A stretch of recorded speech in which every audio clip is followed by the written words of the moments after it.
Hello friends, AmyR here with Prairie Paper and Ink, back with another STAMPtember exclusive.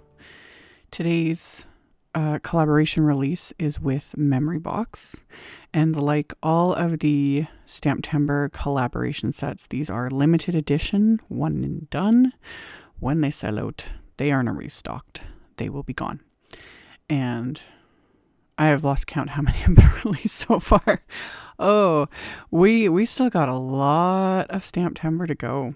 Anywho, this is the Beautiful Moments stamp set created by Memory Box. Memory Box, I consider their designs very clean, like almost clean and simple, but you know what I mean? They always have these like gorgeous florals. They design a ton of wafer dies. They actually design a lot of the wafer dies for the Simon Says Stamp releases. It'll say on the back of the packaging, you know, designed by Memory Box, etc. Like, I love their products. Love them. They have some really intricate wafer dies, like so many cute little scenes, all the things. Anywho, this stamp set is really pretty. Looking at it, I was like, you could totally go Christmas with this. You could go like more neutral. And that's what I did. I went kind of a fall palette. But I was like, you could totally paint these to look almost like poinsettias, you know? Options. But what I did was I had Canson XL watercolor paper. And I had it in my MISTI.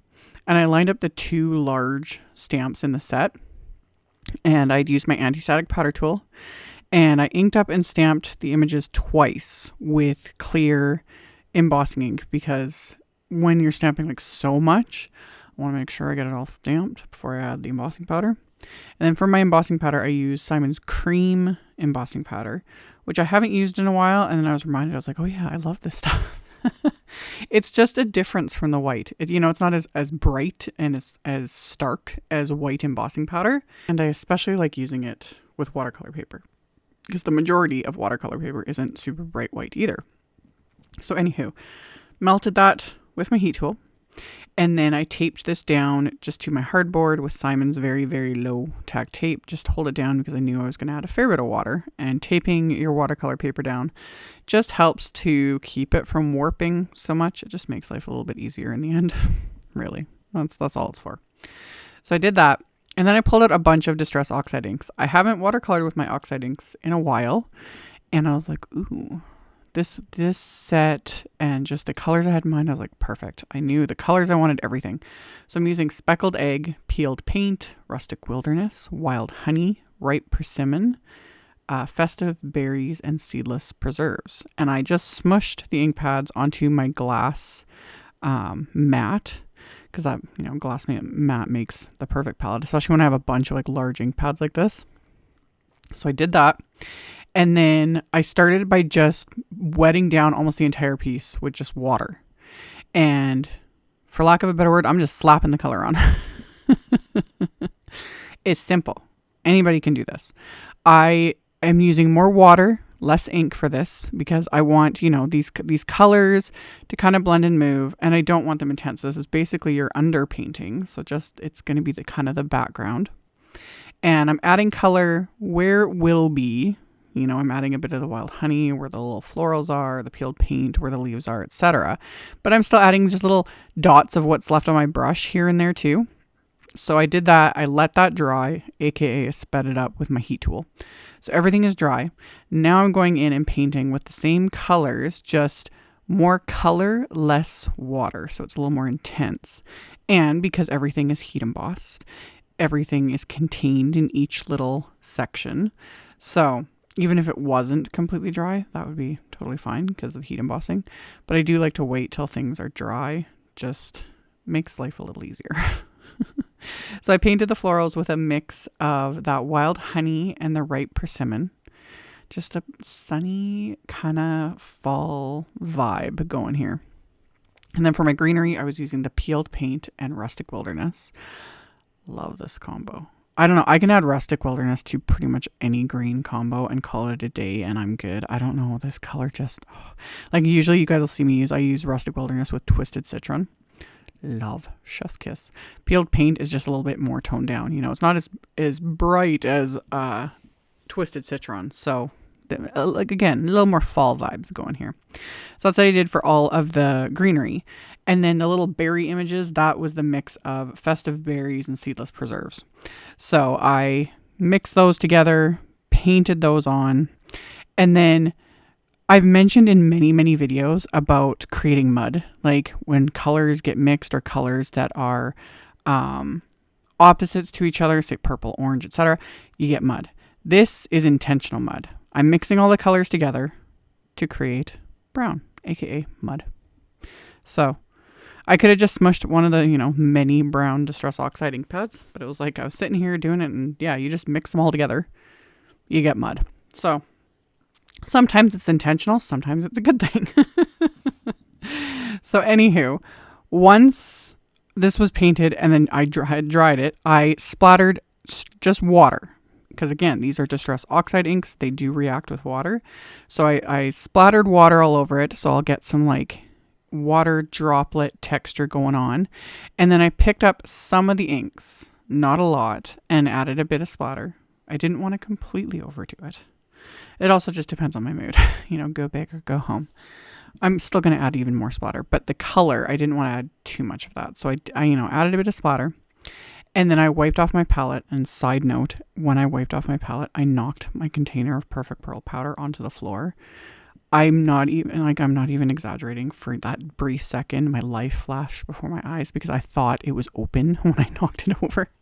I probably would have cried. Anyway, it was fine. The lid was on it. This is why I always say, make sure to put the lid on your embossing containers, like actually tighten it. Your powders, all those sorts of things, put the lid on it. If you're at all clumsy like me, it's just better to be safe than sorry. So anywho, crisis averted. I mixed Perfect Pearl powder with water, added a bunch of that as splatter because it just gives it that shimmery goodness that I love. And then I also mixed white gouache. Like I told you guys, I was going to do a lot of splatter. The white gouache, especially over Distress or Distress Oxide inks, as the white gouache splatter dries, it kind of pulls up a bit of that color, so it's not as intense. It softens as it dries and kind of absorbs those colors, and I really like it. So my background is done.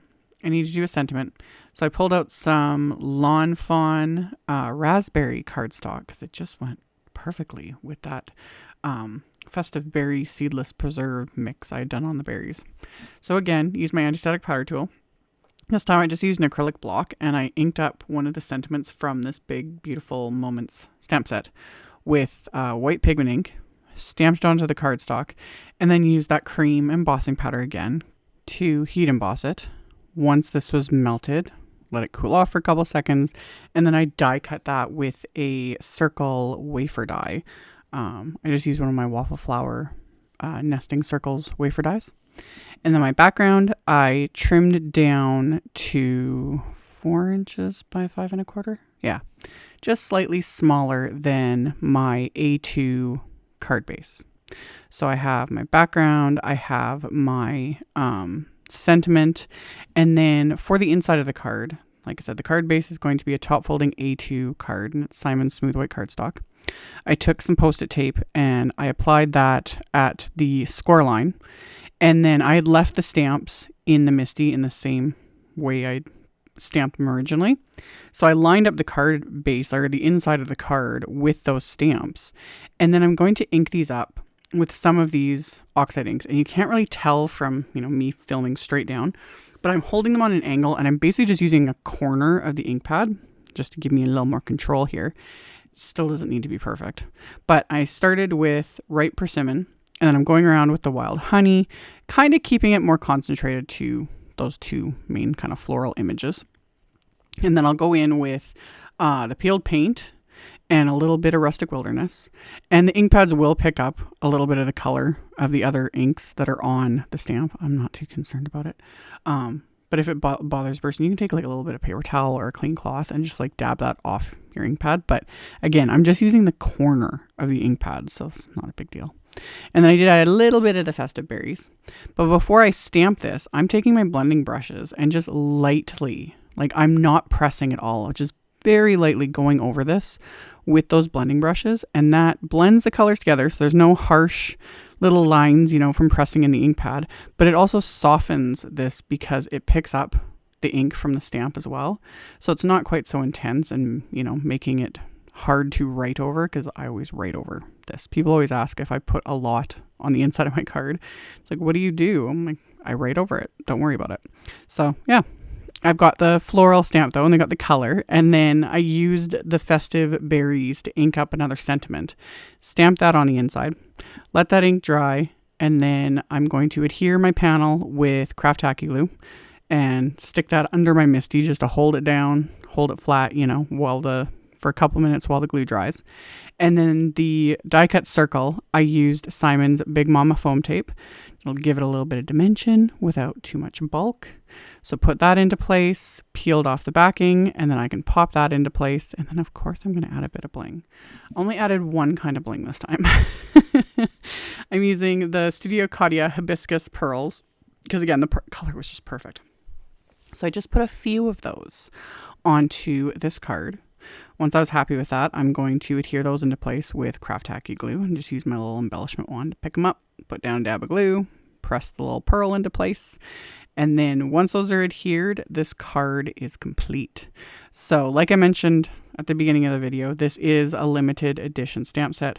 I will have a link to Memory Box, their line of products at Simon, in my blog post as well. So you guys can check them out because they do have just so many fabulous stamps and dies and all the fun things. So there's always plenty of options. So I'll have a link to that, but I'll have a link to this set and the combo set with dies, as well as all the other supplies I used. So you can check that out in the description box below the video, as well as on my blog, which will also be linked directly below the video. Thank you all so much for watching and subscribing and thumbs upping and commenting. I very much appreciate it. And I'll see you all very soon in the next video. Bye.